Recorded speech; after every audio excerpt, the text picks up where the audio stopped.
here's something I've been trying to record for absolutely ages, and maybe because of the lockdown, but also because work, family, everything else, just haven't had time to do. I'm going to try and do it, and I'm going to just steam through. I think it's really interesting. I was playing with some coins, and I thought of a way of, tried to find a way of recording me playing with actual coins, and it's just really hard. So here I've used Explain Everything to shuffle some pretendy coins around. They've got their values on them, their denominations of UK currency. I got some notes at the end because I need a few more than there are coins. Right, so here's the thing. You get one of each kind of coin, plus a fiver and a tenner, just to make up 10 things. It doesn't really matter how many things you have, but this gets mathematically interesting the more stuff you have, the more different kinds of denomination you have. So what you do then is you shuffle them all up, and if you had real coins you'd stick them in your hands and spit them out on the floor, but instead I'm just going to have to shuffle stuff around here, diddly diddly diddly, like that. No. It's not, see, it's really hard to shuffle stuff at random. I don't know, most of these aren't actually changing the order of things. Right, here we go. So, there, I've shuffled the coins. And the puzzle is, can you put these back in the original order with 1p over here, and what was it, a tenner over there. Let's make that 0 a bit better. There we go.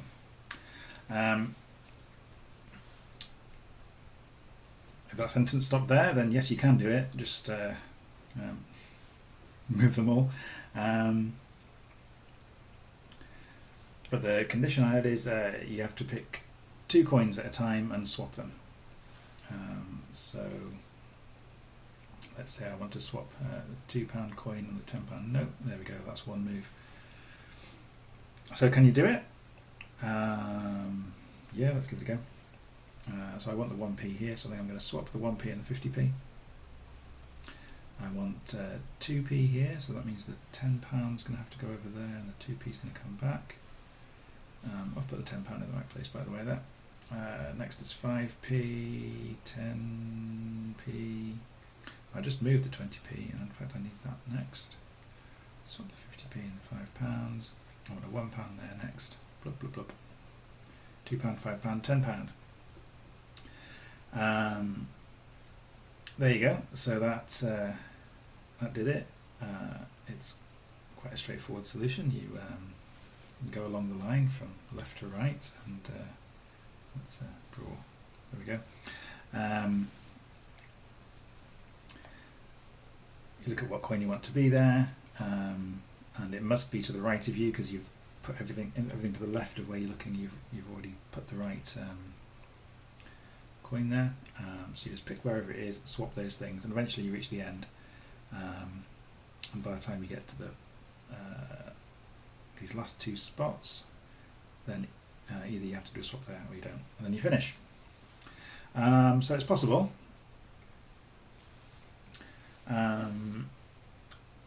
So what questions might you come up with about this? One is, how many moves does it take? I said that one move was swapping 1 pair of coins.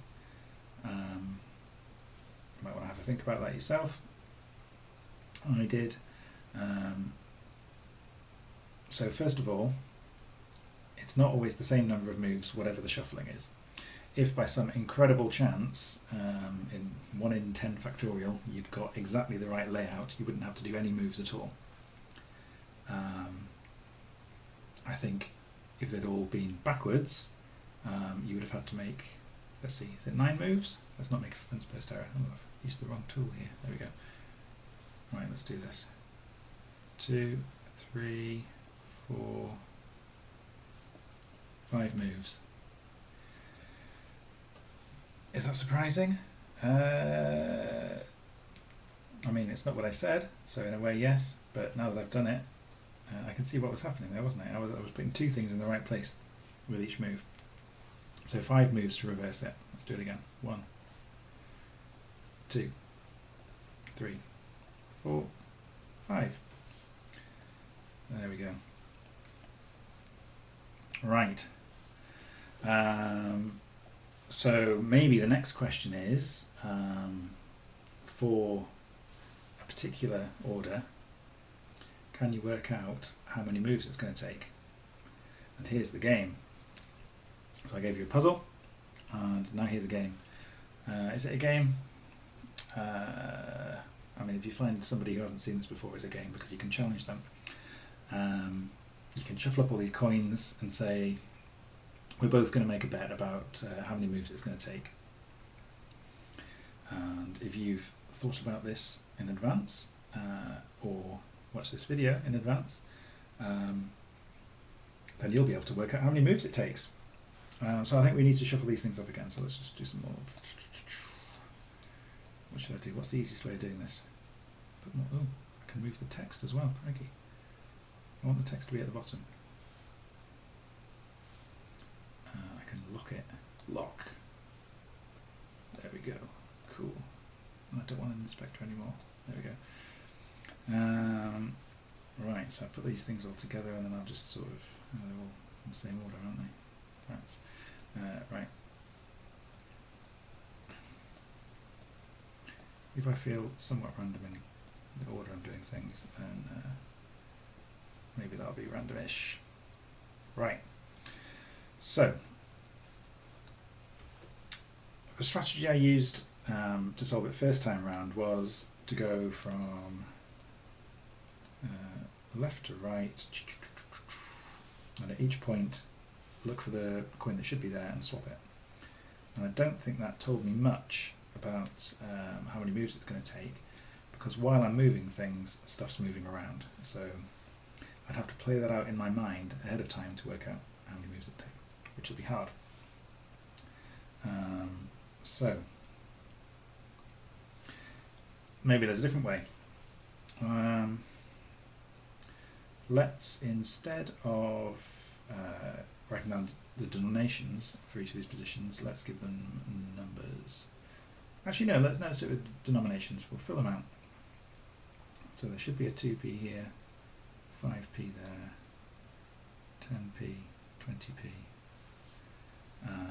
50p, £1, £2, £5. Now this puzzle, I worked out how to solve this because I've spent a lot of time writing exercises for our group theory course. So that might have switched a light bulb on in your head if you've seen this sort of thing before. So what I'm going to do is I'm going to write down underneath, actually no, I don't need to write down, I've already got these coins here. So instead of 1p I've got 50p, instead of 2p I've got 2p, and so on. What I'm going to do is follow the swaps for each in each position. So I should start with 1p, and then that so I've got 50p, so I'll look at 50p now. In the 50p spot I've got a tenner. In the £10 spot I've got £5, and in the £5 spot I've got 20p, and in the 20p spot I've got 1p, which is back where I started. So that's one cycle. Which coins weren't involved in that? Well, the 2p is in the right place, so that doesn't need to move. And then 5p, I've got, that goes to £1, £1 goes to 10, not £10, 10p, and the 10p spot is a 5p, back where I started.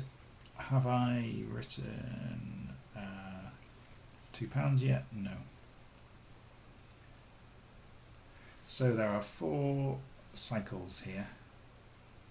That, and that.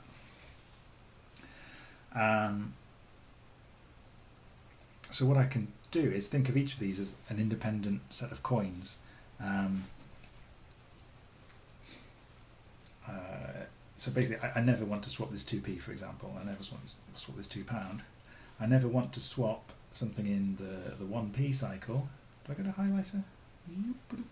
What point is it? What's the point of a black highlighter? There we go. What's the point of a thin highlighter? I don't understand. Explain everything. Big, please. Thank you. I've picked the. Right, so I don't want to swap things in this cycle with things in this cycle. So I think of those as independent from each other.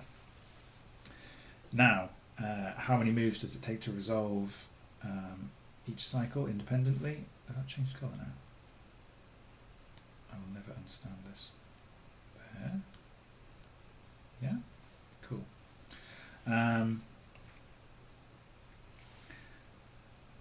Well, what's my strategy? I could, what could I do? I could read backwards.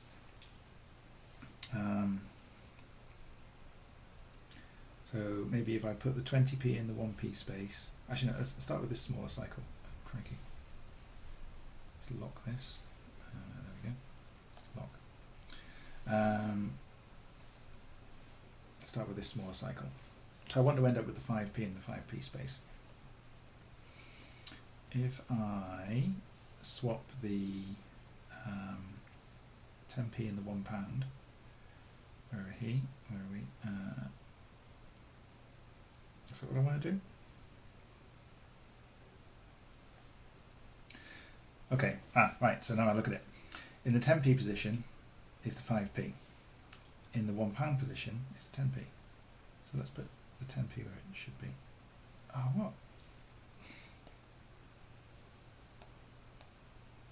I don't understand what's grouped here. Ungroup. Hello. Lock. Please. Yes, all I want to do is move this 10p coin. Swap the 10p and the 5p. And now swap what's in the 10p position and the... No, I've done 10p in £1 position. Now the £1 and the 5p position, and lo and behold, there we go. So that took 2 moves. And I'm going to do the same thing with this long cycle, so whatever's in 20p position and £5, that's there. Notice that I'm moving the £1, the 1p coin here, and that's going to be the next thing I move, because that's the £10 and the £5 positions. There we go. I've got £5 in place, £10 and 50p I'm going to swap next, whoop, because that was the £10 coin there. So I'm reading back through this, and at each position I'm going to move one thing into the right place, and all along I'm bringing back the coin that was at the start of the cycle. So finally 50p and 1p are the wrong way around. And there, that thing is solved. How many moves did it take? Well, it took, we ignored that last bit on each of these cycles. It took, I did a 20p, 50p, £5 move there. 1, 2, 3, 4 moves plus 5, 6. So it took 6 moves. So by looking at these cycles, you write down all the positions that you see in a cycle without repeats. You take one off because, like this one cycle here, I'll write that one down there. You don't need to do anything with the one cycle. So you add up the lengths, basically, and that tells you how many moves it's going to take. And I think you can do this in your head because you just need to look along at each of the positions. Basically, you follow with your eye through one cycle, then you go back to the next coin that you haven't seen yet. So can I get rid of all this stuff now? Let's have a look.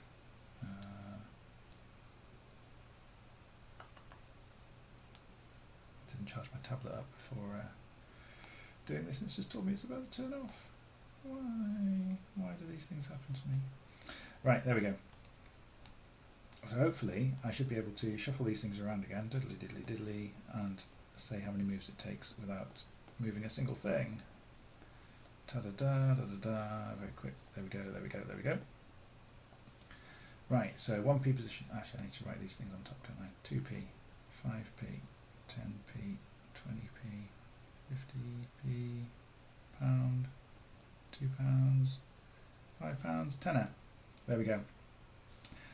So 1, 2, 3, 4, 5, 6, 7, 8. 8 moves. I think that's the maximum. No, 9 moves. What did I say? 8. Basically, I think all of these things are in the same cycle. There's no subcycles. This is going to take the maximum number of moves. So there you go. There's a puzzle, then a game that you can do with change. A good pub fodder to go with.